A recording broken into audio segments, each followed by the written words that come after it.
Hey whimsically musical teachers, I am back with a new do and all. It was time to update that haircut and I'm really glad I did because I like this length a lot better. Anyway, you're not here for hair, you're here for other things.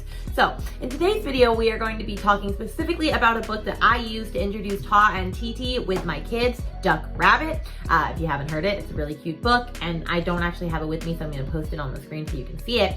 But before we do that, let's backtrack. If you don't know who I am, my name's Rainey Barton. I'm the whimsically musical teacher. I made this YouTube channel to help elementary music teachers out there be able to inspire active music making with their students and instill a love and appreciation of music into the heart of every child. And so I have tips, tricks, and strategies to help you be the best musical teacher that you can be. I also make music teacher products to help make your life just a little bit easier. Most of the things that I talk about in my channel, I have a product for so that you don't have to go making it yourself. And I have one for Duck Rabbit, so stick around. But I'm gonna give you all of the information for free. You can get the product at the end if you want the slides already done and the flashcards and all of that, or you can just easily make it yourself. But with that, let's get started on how I use Duck Rabbit in my classroom.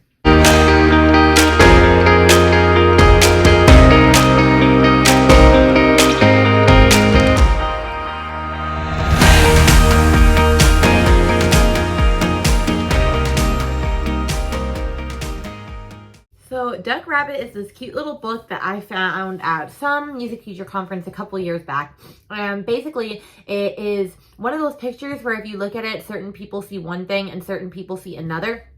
And so in this one, I easily see the rabbit way more than the duck. But the whole book is the two characters going, this is a rabbit and he's jumping through the swamp. No, this is a duck and he's drinking water in the lake. And they're like, it's a duck, it's a rabbit, it's a duck, it's a rabbit. And then at the end, they end up having another one that's like, it's a brachiosaurus. No, it's an anteater. Anyway, it's a super, super cute book.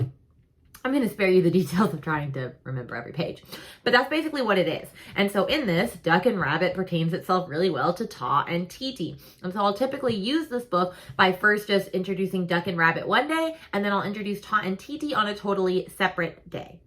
Which if you don't use Ta and TT and you use the other ones, Ta and Toddy, or there's another one I can't remember right now.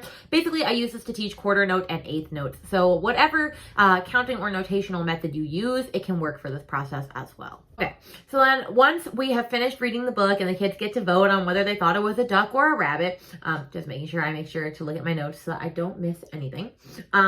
I will then have flashcards, and each flashcard will either say duck or rabbit on it, and I'll typically call 8 kids up to the class and they will each hold up a different flashcard, and then the students will practice clapping and saying those rhythms going like duck, duck, rabbit, rabbit, duck, duck, and they'll learn that duck is 1 clap and rabbit is 2 claps because they're also doing the sounds or the syllables for each one. And so we practice that first. COVID being a thing, I made flashcards, pre-made ones that are already on the screen through PowerPoint slides so that the kids don't have to come up and grab a flashcard and switch with each other and all of that. And it's all pre-made and I can just put it on the screen. But ideally, if we were doing this regular fashion, I would give 8 kids the job and then they would just rotate spots a couple of different times so that the pattern changes so that they're really getting to practice. The kids get really familiar with that. I typically do this second part on day 2, but you could easily do this in the same lesson and it would probably take like 15 to 20 minutes to do the entire lesson. But I will then tell them that was only level 1, and to get to level 2, we have to learn the fancy words for Ta and TT. And then I break out the same flashcards, and I typically will flip them over, or if you're using my COVID style presentation, I will just have a new set of slides, and I will show that instead of calling this duck, we call it Ta, or whatever you use, and that it is also called a quarter note, and then same thing for TT or eighth notes, and we just teach it like that. And so they learn that duck is Ta and rabbit is TT, and of course that takes them a little bit of getting used to, but then we do the same exact thing with the flashcards, and we just pick up where we left off. I'll typically let them add rhythm sticks at this point, and we'll practice instead of reading our duck rabbits, we'll be like ta, ta, TT, ta, TT, TT, TT, ta, and they think it's so cool and so exciting, and typically they do pretty well on the first day of changing it into Ta and TT. It's not that hard for them on the first day. And typically I try to have them help me figure out which rhythm belongs to which. So I will show the Ta and the TT rhythms first, and then I'll say, which one do you think goes with duck? Which one do you think goes with rabbit? And then they're able to kind of help, and they can typically figure it out because I always have them clap it out.